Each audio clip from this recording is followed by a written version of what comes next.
The world is on Trump's tariff tenterhooks. On the 2nd of April, Donald Trump will unveil his reciprocal tariff plan. He's calling this Liberation Day. But what will this bring? Will some countries be spared, or will all nations bear the brunt? And will these tariffs plunge America into recession? Take a look at this report, and then I'll throw it open to our guests joining us from the United States and from India to look at the impact this will have on Indian exporters and on you.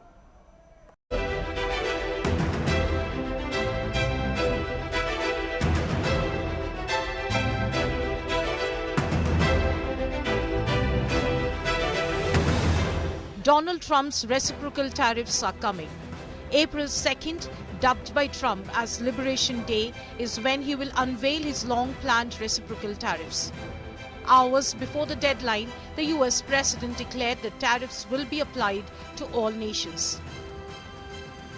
Well, you're going to see in 2 days, which is maybe tomorrow night or probably Wednesday, you're going to see, and they're reciprocal.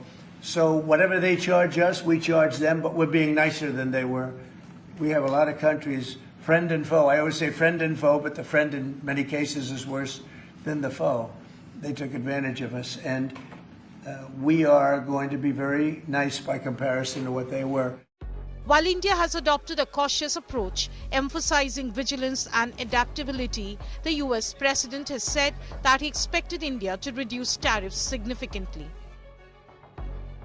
I think a lot of them will drop their tariffs because, they've been unfairly tariffing the United States for years. And if you look at the European Union on cars, the European Union already dropped their tariff down to 2.5%. It was announced a couple of days ago, which is what which is a very small tariff. The United States charged very little. And I think I heard that India just a little while ago is going to be dropping its tariffs. Meanwhile, three Asian manufacturing giants, South Korea, China and Japan, have agreed to promote regional trade. Seoul, Beijing and Tokyo are major US trading partners, although they have been at loggerheads over issues including territorial disputes. The European Union too has expressed readiness to respond collectively to any US trade tariffs.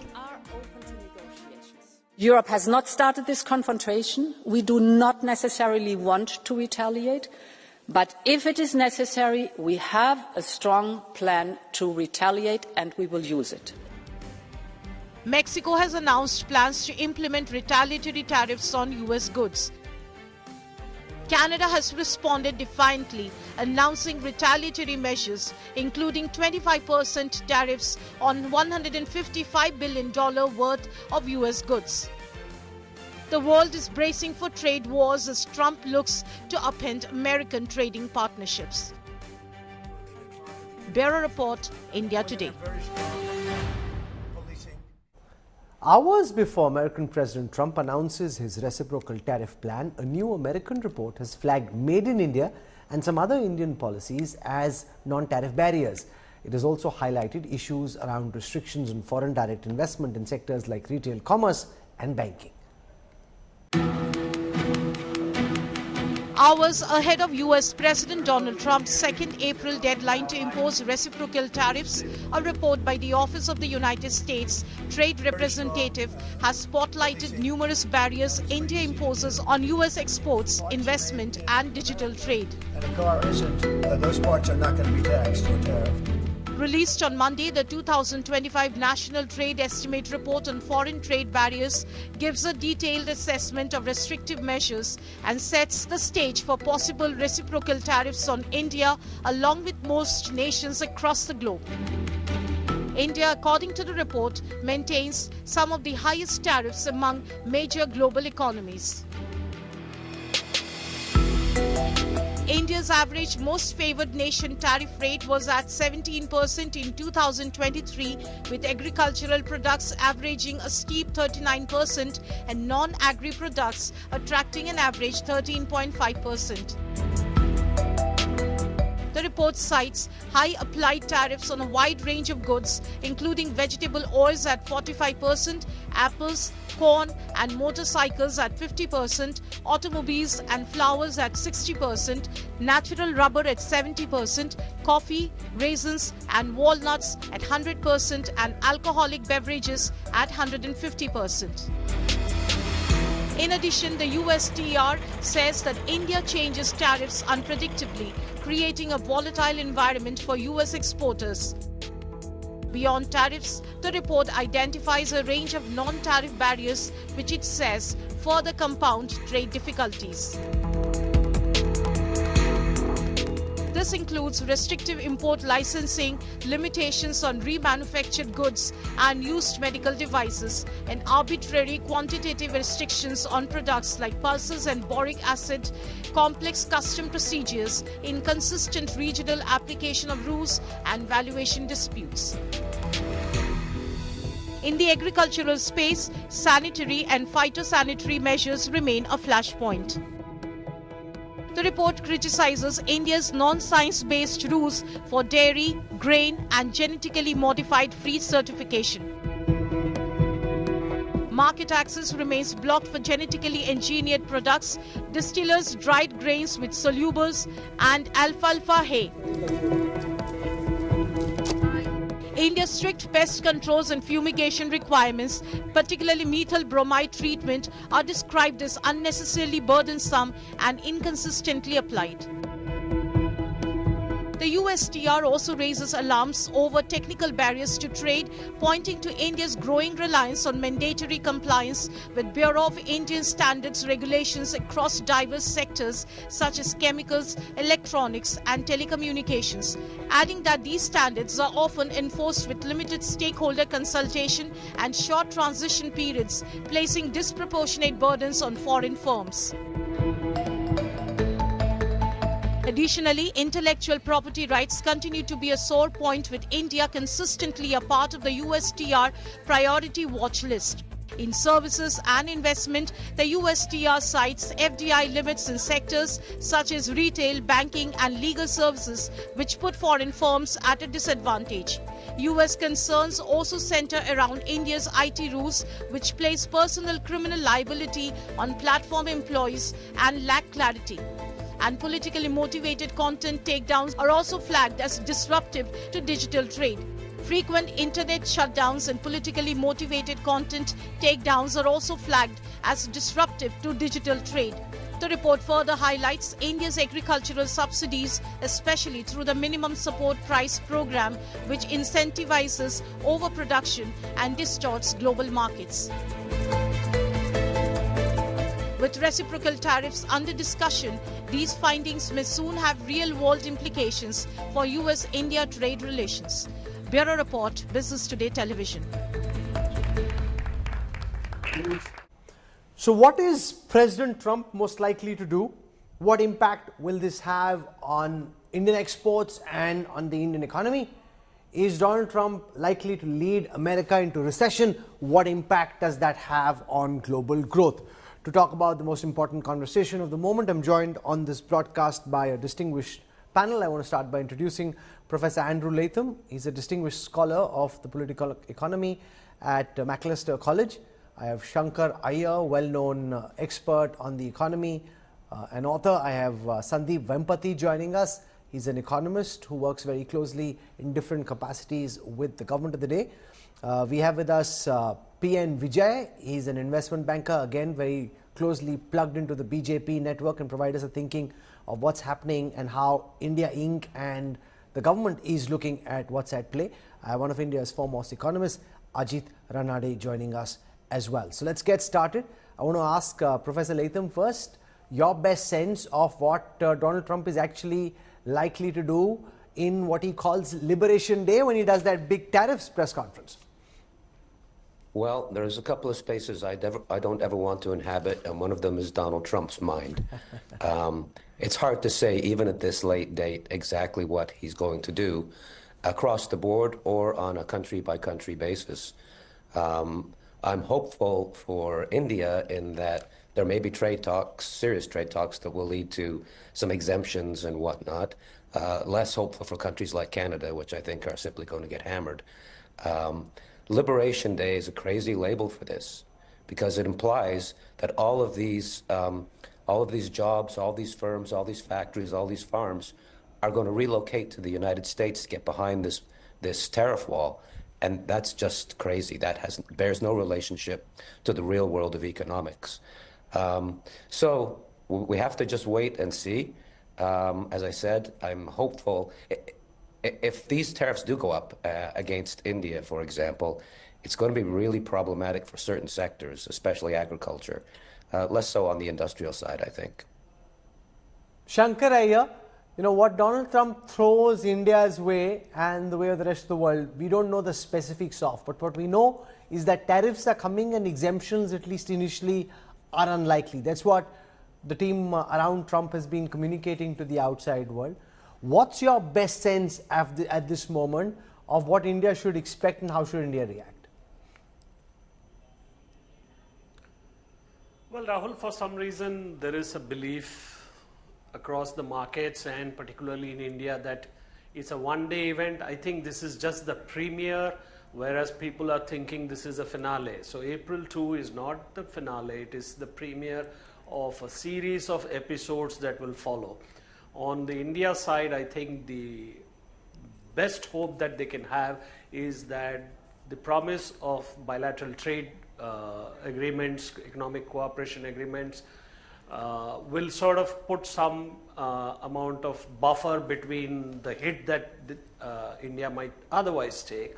And most of the time, there is a lot of lazy analysis about how this will play out. I'm kind of worried. It troubles me that there is so much sanguine feeling that, oh, India will get off and we'll benefit from China stuff. There are two things that I sort of specifically want to point out. The United States Trade Representative, USTR, and his office of Howard Lutnick have shared a list of non-tariff barriers within India. They've also shared details of things that they want to change. We haven't seen any discussion, any public consultation. I don't know whether industry is being consulted. I think it is important for India, just as Donald Trump tells everybody India charges 100% on automobiles, we should release the information as to what is exactly troubling them. It's not so much the tariffs, the level of tariffs, but also non-tariff barriers. The second part is that there is a lazy assumption that if United States sort of goes hard on China, India will benefit. You would remember in the 90s there was this slogan, silicon chips and no potato chips, and 30 years later neither silicon chips nor potato chips. So India has to sort of first fix its problems. We have a system where energy, which is the most critical input in any kind of economic activity, there is no set off for users of energy because the state governments won't allow it. We have 69,000 compliances on people. If you want to set up any industry, you require upwards of 90 clearances. So I think we should sort of first have I'm glad that this is happening in a sense, because this will sort of wake us up from the whole hubris that we have of being the fastest growing economy and the fifth largest but nobody wants to be browbeaten like into reform. Reducing non-tariff barriers is well and good, and it must absolutely happen. But you don't want to be bullied by someone who thinks he is head of the global economy and can bend the global trading order to his will. Mr. P.N. Vijay, give us your sense of the effort that India has made in the dialogue that's taken place with different officials from the Trump administration, A, to stave off these tariffs, and B, to ensure that India doesn't get impacted the most. Do you think the government's done all that it could, or do you think we're just being bullied and coerced in a very unpleasant way and the government in fact isn't pushing back hard enough? I don't think we are being bullied. I think we are working hard at it. In the last 1 month, several discussions, including the visit of our Commerce Minister to the US, and then a high-level delegation. So we are surely on the job. Trump is a businessman. He's negotiating here. He has taken a Pan King 4 type of negotiating gambit. So it's up to us to put our cards on the table. And if you look at the slightly bigger picture, of course, our pharmaceutical exports are going to be affected. Our gems and jewelry exports are going to be affected. Our garment exports, to some extent, our textile exports. But the flip side of it is something I'd like to talk about, which is maybe this is a good opportunity for us to look inward and see what we can do about our tariffs. You know, Rahul, in the 90s, we were all there and we unleashed a whole wave of reforms. We opened up the Indian economy, we globalized it, and we have had tremendous success with globalization. But even then, our tariffs are very high. Some of them are justified, like farm tariffs. We need to protect the farmer from subsidized imports from other countries. But there's very little justification in taxing alcoholic liquor or high-end cars, except a moralistic bias against them. You remember we used to tax refrigerators at 150% sometime back in the 80s. So I think this is, and also as some other panelists was pointing out, we have a huge number of non-tariff barriers. So you make an important point. Let me put that question to Amitabh Dubey, who heads up the research cell at the Congress Party. Mr. Dubey, the fact is, even if we are being coerced and pushed by Donald Trump's tariff threat, these are good for India in the long run. These are good for our export competitiveness, and India then becomes more closely aligned in global value chains. The fact that we create these artificial barriers has not been good for India's growth, for India's export, and therefore no matter why it's happening, and obviously reform doesn't happen because you plan it out and execute it, happens typically in the Indian context in adversity, and this adversity, two of our guests argue, is good for where this may take India. I agree with the broad point you make. Unfortunately, what it seems from what we've seen so far, for instance, when the Prime Minister met President Trump in February, is that there doesn't seem to be systematic thinking going on. They reduced duties on bourbon whiskey, Harley Davidson, placed large orders to appease Donald Trump for, Javelin missile striker vehicles, and Atmanirbhar Bharat went out of the window, as with the prospects for, Mahindra's, Tata's, Bharat Forge. And Tesla seems to be getting a red carpet to come in, which again affects the automobile ecosystem we've built over decades under different governments. So I don't see the kind of strategizing. I see knee-jerk reactions and a little bit of panic. But I think no, but can I counter you to say, just Mr. Dubey, once again, the fact also is that there have been some outlandishly high tariffs that India had, for example, on bourbon, whiskey, on those Harley Davidson motorcycles, that became a matter of conversation in the Trump ecosystem, and therefore you reduce them, because ultimately what matters is, well, are your mean tariffs. What's the average weighted mean tariff that you're applying, which is far more important than some bourbon, whiskey or Harley Davidson. Even if you reduce that, it gives the opposition some fodder, but it doesn't really make any big difference to the trade that India is doing with the United States. That's more from what Trump is seeing. India is reading the room and trying to play it. What that's addressed to me? Yes, it is, sir. Yeah. So I agree that, in the last 10 years, the average tariff has gone up from, I think, 14 to 18%, which is quite a large increase, and it does affect the exportability of MSMEs, for instance, that like to import products. I'll give you one example. I think Mr. Vijay said textiles and garments is a big sector, generates a lot of jobs. And the import duties on, filament yarn and polyester products is much higher than it is in Bangladesh, Indonesia, Vietnam, countries that are competing with us. And therefore, our own tariff policies are hurting our export potential. And as Viral Acharya has pointed out, a lot of our tariffs are because of monopolization, because these large 4-5 monopolies have a disproportionate influence on policy. Therefore, the tariffs have gone up, price rise has been affected. And so our tariff policy is more shaped by lobbying ability than kind of rational policy. So I think what we would look for is some rationalization. People have been talking about rationalization of tariffs for a long time, but we need to make sure that our exportability is competitive. When South Korea went on its export model, Samsung and LG were not protected by sky-high tariffs. They were globally competitive. And so we need our monopolies and our small businesses to have a rational, a tariff policy that facilitates their global competitiveness.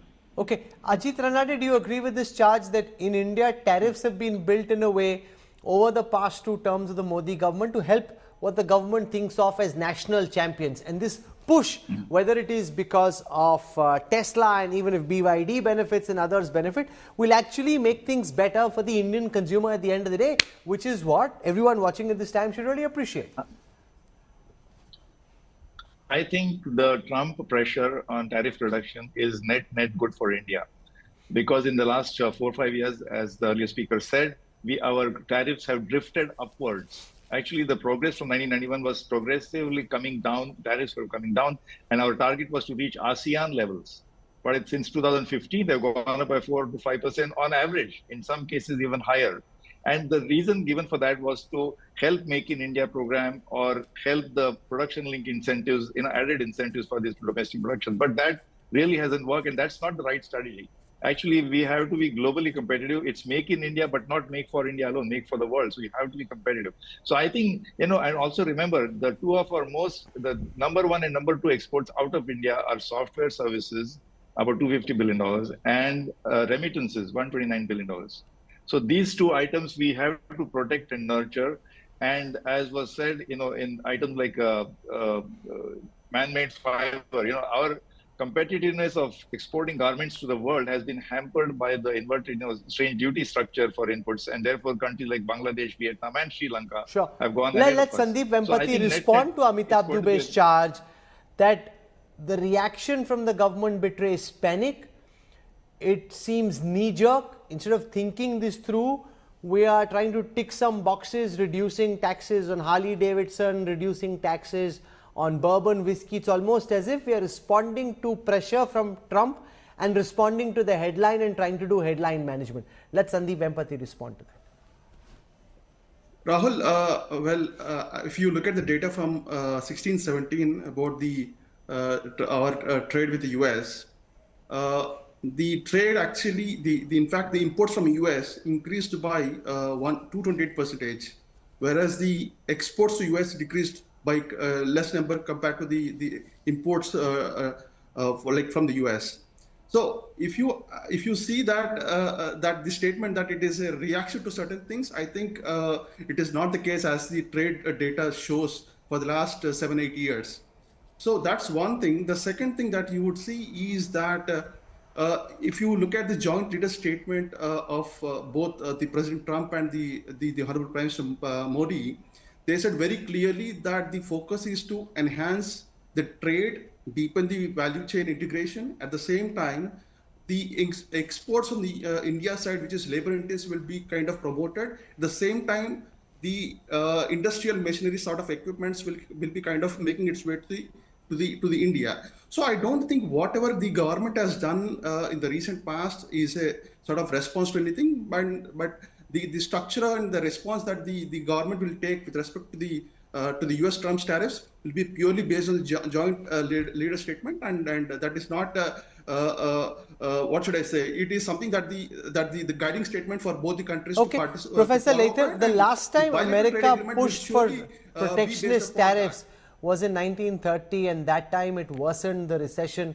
and the Great Depression that the US was dealing with. And over the weekend, a lot of the conversation has been about whether Trump's tariffs increase the probability of America heading into recession and that bringing down global growth. Do you think it is quite likely now, far more probable than earlier, that Trump will lead America into recession? I do. And in fact, it's not just about leading America into recession. I mean, a tariff is a tax. And we're talking about, one estimate from somebody close to Trump was over the next 10 years, generating $6 trillion in income. But viewed slightly differently, that's a $6 trillion tax increase. If we zoom out from the American perspective and we go back to the 1930s, tariffs, it was kind of an unregulated international economy. Tariffs were going up all over the place, and that did amplify the destructive effects of a global depression, the Great Depression. And after World War II, the idea was, at least in the Western world, we were going to fix that. We were going to adopt originally a Keynesian, but a little bit later just a neoliberal free trade arrangement. And we have this rules-based international order, which is premised on free trade, basically. And Trump is upending that particular apple cart. I think it's the end of an era. In the same way that the 1940s marked the end of an era that gave us the Great Depression, and we've avoided, with the exception of 2008, really serious recessions, no more depressions. That set of institutions, that set of rules and norms, that way of doing business, Trump is driving a stake through the heart of it. So how many quarters will it be between the likely announcement, since we don't know the exact nature of the announcement, and the onset of recession in the United States, which just a few weeks ago seemed quite unlikely, and America seemed one of the big stars on the global economic growth horizon? Well, Trump is not an intellectual, but he does have instincts. And one of his instincts seems to be that America is really being hurt by the current set of arrangements. And he's going to change those arrangements to prevent the U.S., quote unquote, from being ripped off by countries like Canada and India, and indeed all countries. I think he's serious, but he doesn't really understand what he's doing. Sometimes he uses the threat of tariffs as a cudgel, as a negotiating tool. Sometimes he thinks he can reshore or onshore all of these industries to America. And then the third item, which has come up already, is he thinks in lieu of the income tax, he can finance the federal government through tariffs. That used to be the case before 1913, but as I tell my students all the time, in 1913, the average American experienced the federal government in terms of the post office, and that was it. Those days are long gone. The federal government does all kinds of stuff. You cannot possibly fund the federal government through tariffs. It's just another way in which I think President Trump's instincts are absolutely wrong. You know, this idea, Shankara, here, of policy making by instinct is very dangerous. You know, we saw that at the time of demonetization as well. They went with their instinct and ultimately the economics didn't add up. How deeply do you think Trump has thought through these tariffs, the team around him? Are they basically using this as negotiating leverage to put countries like India under pressure, get them to reduce tariff? Or do you think he'll go all guns blazing and actually see through his threat and put it into action? I think he's trying to translate political instinct into an economic thesis. The political instinct is that we are a $30 trillion economy and we are being sort of ripped off, or whatever the phrase that of the day is. And so he thinks that if we are entertaining all these producers, we should have the similar right to entertain. The fact is that 40, 50 years, they have evangelized the idea of global supply chains, and now suddenly they decide that the $24 trillion supply global trade market should be upset. I don't know whether there isn't enough evidence to show that there has been thought behind this. There has been a lot of theories. One of the conspiracy theories or the happy-go-lucky theories is that over the next 10 years, the US will sort of bring in $3 trillion or $30 trillion. Various figures are going on. So the fact is that these guys in the US have not recognized or are ignoring is that global growth in the Adam Smith principle works in concert and not in conflict. So if you create conflicts, there will be a slowdown, there will be depression. And the US, Germany, everybody in the advanced economies has tried the idea of tariffs. The Chamberlain papers in the UK, Ober tariff in Germany, the Japanese favorite company's idea. All of this has not worked. In fact, why go that far? I mean, you know, in 1922 they did, and Charles Kinderberger has done enough work on that for us to know. But look at India's fate. We had a growth rate slower than that of Malawi when we had high tariff walls. So for us, the question that we need to look at is what is the opportunity that this gives us?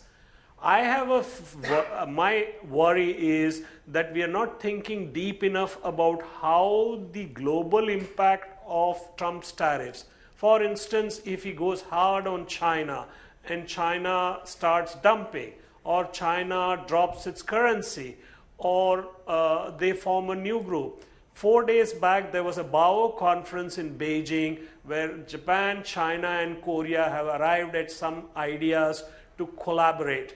Those are the kind of things that should worry us, because the new collaborations will take away market share from us. What we do internally is, before we rationalize tariff, we have to rationalize our regulations and we have to rationalize our taxes. They're completely out of whack. Ajit from, Ranade, a how perspective. deep is the likely impact on America's economic growth and the heightened fears around recession? And if America goes into recession, what's your estimate of the impact this would have on India's economic growth, which in any case over the past couple of quarters has been floundering? See, in the last few months, Indian stock market has lost something like 40 lakh crores, after the stock market. So we already are down. And I think the prospect is not even in the Senate. The Republicans are not supporting everything, Canadian tariffs and the Mexican tariffs. So everything is going to play out on a week-by-week basis. And if there is a real, blowback from the stock market, that's not going to be good news. As was discussed earlier, Trump is influenced by the fact that mercantilism worked in America till 1913, as Professor said. But we are in a different world, and it's a very interconnected world. And by the way, the whole thing is being triggered basically by the concern about China. But the Americans walking away from global leadership is actually going to hurt them more. They're creating space for China and the EU to move in. As Shankar Iyer said, China is already regrouping and trying to find allies. This is not good news for America to become extreme isolation now. So I think there are chances of recession, and Indian markets should be aware of this possibility. P.N. Vijay, you've been a big markets player yourself. The markets have been floundering. A lot of people who over the past decade or so had invested their hard-earned money in the Indian stock market. The level of growth of SIPs is coming down. Retail investors jittery. Foreign investors largely pulling out for the most part. This is not just at the high level, Piyush Goyal, Modi, Trump and Lutnick. At the Aam Aadmi investor level, it's beginning to pinch everyone. Rahul, this correction in the market has nothing to do with Trump. It's absolutely wrong to connect them. We were at 22 times multiple in September, which is the highest ever after the National Stock Exchange was opened some 25 years ago. The market was crying for a correction, and we corrected. It was a very healthy correction. And interestingly, during March, which just ended, after 14 months, the foreign investors became buyers in the Indian market. The Indian market has found stability. So to my mind, the tariffs is not the big reason for the Indian markets to correct. It is because of flows and valuations. Coming back to this, my main point, Rahul, I'd like to make today is still, it's very difficult for us to anticipate what Trump is going to do. It's even more difficult to say how much of what he's saying he'll follow through and whether there will be a recession. At least I'm not capable of thinking that far ahead about what's Trump's mind. But what I can say with certainty, it's an opportunity for India to look inside. And if this government wants to push through some internal ease of doing business reforms, this is a great opportunity to do it. For example, our textile exports. If we could bring down the duties on the inputs, it will be a great thing for our textile exports. Where were we in textiles 20 years ago, and where are we now in textile exports? So I think, you remember in 1990, nobody thought of reform, but reforms, Mr. Rao brought it in because it became a necessity. I think the next 3-4 years is going to be exciting for India if we can seize this opportunity, get rid of some of these unjustified tariffs, improve the ease of doing business, bring down the necessary... But those are good things to do in any case. Why it requires Trump to come at you with a danda is a different matter, P.N. Vijay. Blame it on Trump and blame it on Trump. I'm forced to do it, to the internal audience. It could be a win-win for India. Well, earlier you were blaming it on the IMF. That's when reform started in the early 90s, and now you can blame it on Trump to try and explain things to the Indian consumer and the Indian voter. I want to go across now to Rudra Chatterjee. We've had the opportunity of speaking to economists internationally and domestically. Rudra Chatterjee is the managing director of the Lakshmi Group, chairperson of Obiti. They are high-profile exporters primarily to the United States. And he's written a piece explaining why he thinks that this crisis could be a big opportunity for India. Mr. Chatterjee, we've heard from the economists as a voice of Indian industry, why do you think that these tariffs that Trump is pushing through, and because you're a key exporter, should obviously impact companies like yours, why do you see these as being a big opportunity for your company and for India in general? Thank you, Rahul. I think it is a challenge if there's a huge tariff on India from the United States. Our company, OBT, exports to United States, furniture and carpets. So if there's a big tariff, of course, it's a challenge. But within that challenge is an opportunity. If we can do a free trade deal with United States, with EU, with UK, talk about releasing both the import costs and export costs, we will suffer in some industries, but we will probably improve the trading potential of our country. While I agree fully that while India liberalized and grew, the amount of trade of India did not grow. And we must use this opportunity to say where are we competitive and how can we become more competitive. So by doing a free trade deal with US, yes, we will have challenges in some sectors. Maybe, there's automotive, there's some agricultural issues, and we have to take a serious look at how to protect those sectors. But there are opportunities like textiles. How can we ensure that we import the right fiber so that we can export? We can take over the segment of, sewing, apparel, which many other countries have done. So this is an opportunity of huge proportions, similar to the 1991 opportunity was for liberalization. If we can play the cards right, it is a challenge. I won't say that I'm looking forward to 3rd April and finding out what the tariff rates are. It's a stress for all businesses because we are very dependent on exporting to US. Thousands of jobs are at stake. I just want to tell our viewers that Rudra Chatterjee also runs Malkai Bari tea, which is one of the world's most famous teas, in fact, and again, exported massively. So how are you planning your business plans for this year, given the uncertainty that rules? You don't know the impact this will have. So how are you making your projections, and how is this unsettling the business forecast and planning that you would have done? So the B2B exports are challenged by tariff. The B2C exports, which is a smaller quantity, we do have the protection of a brand, like Makai Bari you mentioned. When we are doing Makai Bari tea, we are comfortable that people want to drink Darjeeling tea, want to drink Makai Bari tea, and we'll find a way to, increase the sizes, change an offering. In a B2B business, where you're selling to US brands, and we are just the raw material supplier, whether it's furniture or carpets, then the margins are too thin to actually take the effect of the tariff. So our goal in the short term is basically to see, how do we deal with it? Will it cause inflation in US if there's a tariff? Will we have to absorb all those tariffs? Those are all issues for discussion and negotiation. But in a B2C environment where we are able to brand OBT and export, where we are able to brand Makai Bari and export, we have a little more flexibility. Okay, I'll leave it there. Rudra Chatterjee, for joining us and sharing your thoughts on how Indian companies are looking at the threat of tariffs.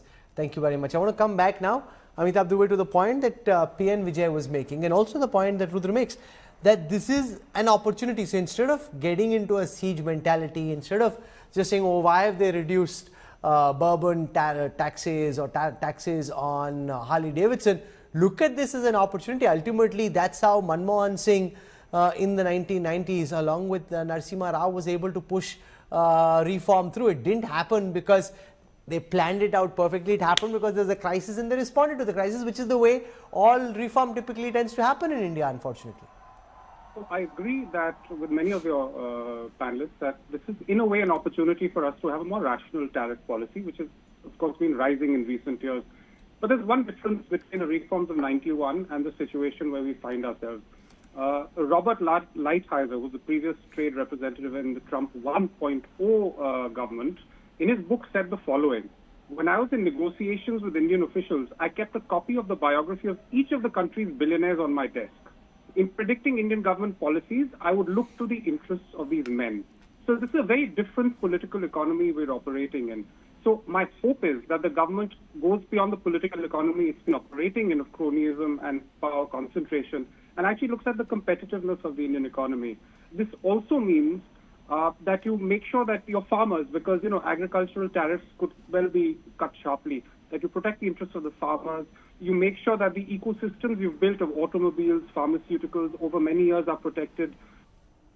P.N. Vijay, respond to this. The former Commerce Secretary, Bob Lighthizer, when he's writing that book, says he was looking at the commercial interests of key Indian conglomerates in determining how the Indian government is likely to operate.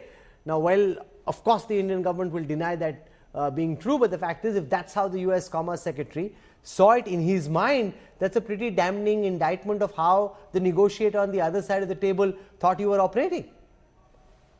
Yes, I agree. It's a damning statement. But Rahul, you and I have been in this market for a long time. We don't need an American to tell us how the Indian system operates. I'm not saying Indian business and government are not close. They've always been close. From the days of Indira Gandhi, business and government have been close.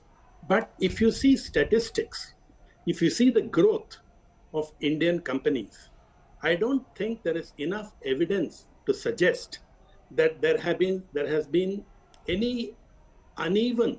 If you look at the growth of the Tatas, if you look at the growth of other software export companies who are not surely perceived to be close to this government, I think it's nice copy for him to write like that. But I personally, who am involved in Indian business for a long time, do not agree with what he says. I think broadly in every democracy, whether it's South Korea, Japan, or India, or the US, there will be a close relationship between large business houses and the government. There are trade associations, there are lobbies. I mean, it's a part of the democratic setup. So we live with it. But to draw a conclusion like this is, I think, being very unfair.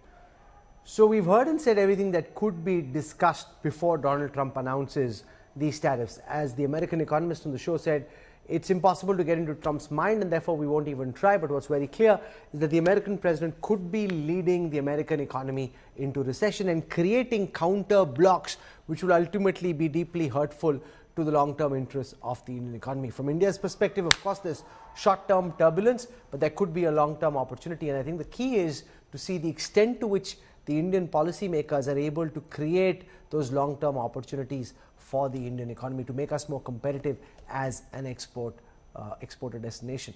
So I want to thank all our guests for joining us. Astronaut Sunita Williams, who's back on Earth after being stuck in space for 286 days, made her first public appearance. She spoke about her experience and her recovery. But what's got the internet buzzing is her response to the question about how India looked from outer space. Here's her response.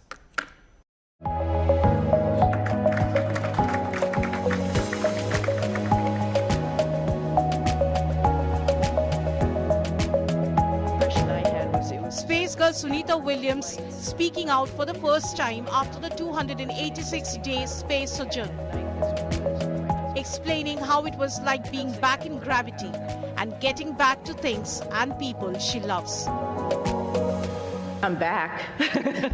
First and foremost, we were always coming back. What we're doing now, our teams here are getting us ready to get, rehab and get ready to take on new challenges. So, feeling good since we've been back almost 2 weeks now. Actually went out and ran 3 miles yesterday, so I will give myself a little pat on the back. Sunita amused everyone when she recalled her first actions back on Earth. I wanted to hug my husband and hug my dogs. And I'll say that in that order. But maybe not. No, I'm just joking. Of course, food, something that's just like for home for me, like something that is very, reminds you of home. And my father was a vegetarian, so I had a good grilled cheese sandwich when I got home. So that reminded me of him. The Indian origin space explorer recalled watching India and the Himalayas with all their glory from space.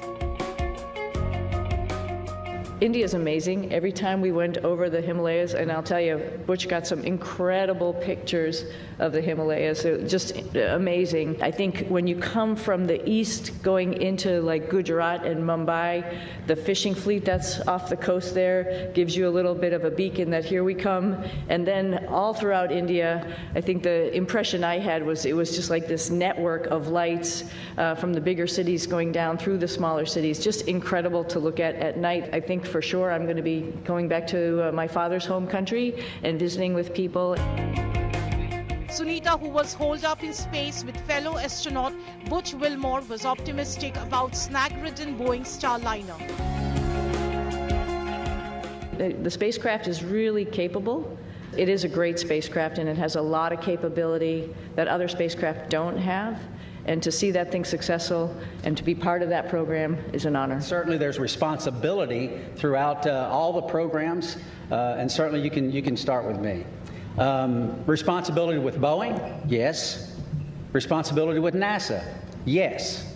All the way up and down the chain. We all are responsible. We all own this. And we are, in this business, trust. You cannot do this business without trust. I'm just glad that they're involved and they take notice. Maybe it wasn't the perfect situation, but allowed a lot of people, including the president and Elon, to look at what's going on the International Space Station, take it very seriously, and understand that our involvement as a country, as a spacefaring nation, is really important throughout the world.